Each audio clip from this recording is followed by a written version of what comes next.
Okay, so back with the 300 swapped disability adapted Grom. I know people had some questions about like, how is it disability adapted? Well, my right hand down here, if I just swing that up, there we go. So I've got use of my wrist and my fingers, so I can move around a little bit. And what I do for this, if I shimmy out of the way, I've got a nice grippy brake lever, which I can use. You know, I've had to do the emergency stops. DVLA had to do a massive, big, like 7-hour-long test to make sure I'm safe, both physically and mentally, on the road under the effects of medication and that stuff. I 3D printed this flap that's on here, as it's got a like hole in it for running a cable tie all the way through, because the other ones, they tend to wear and then they slip, but this one is not going to slip. Over to this, we've got thumb perch.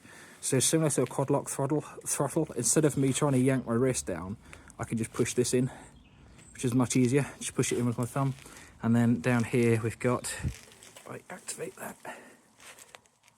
is that on? Yeah, that's on. There you go, that's mechanical cruise control. So that has, can't undo it with this hand at the moment. There you go, you can hear it now. Yeah, couldn't reach that and film it apparently. But yeah, we did those. That's like the, you know, most of the disability adapted part of it. Because it's a Grom, the size of it had to be matched to me. So I got the one with the flat bench seat, simply because I need to be able to sit further back than the SF Grom, which has got a stepped seat, so it's got a front and a back seat as opposed to one big seat. We've put nice big flat controls for the feet. These are steel ones because the aluminium ones just wore down, so I'm quite heavy. We've had to jack the back up a few inches, and that's got a custom YSS 4G suspension. The front has been lifted, but we haven't put the spring kit in yet, so that's like giving it, you know, a decent height, which is nice. And then the bars themselves, these are the original bars. They've been rolled forwards, so they're not going to hit your knees, and they've been lifted considerably as well, so that kind of fits my frame really, really well. Then I made the dashboard unit for the 300. This needs sorting, the rust and the salt. I'm going to get it all repainted when it's when there's no salt being spread on the roads anymore. But I made this to actually make things a bit taller. I did have a smaller screen on before just to cover the dash, but now we've got the entire dashboard unit and accessory bar to lift things nice and high. And then I finally got around to replacing the mirrors. So yeah, these are similar but not the same. So they've still got the double ball mount, and I thought I could finally replace the cracked one that was on there. So I'll post the pictures of the stuff we did today, because we did take this bike for quite a long ride.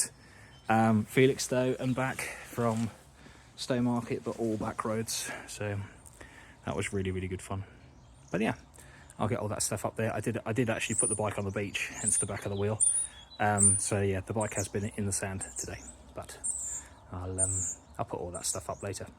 So if anyone has any questions about the bike, about, you know, disability adapting and that such, I mean, even with the 300 in it, this bike is still not as heavy as you might think. It's definitely lighter than my 300, so I've got an R3 over there. That's not my bike, this one, that's being fixed for somebody else. But yeah, the main thing is nice, light to steer, and then I can pick this up if I need to.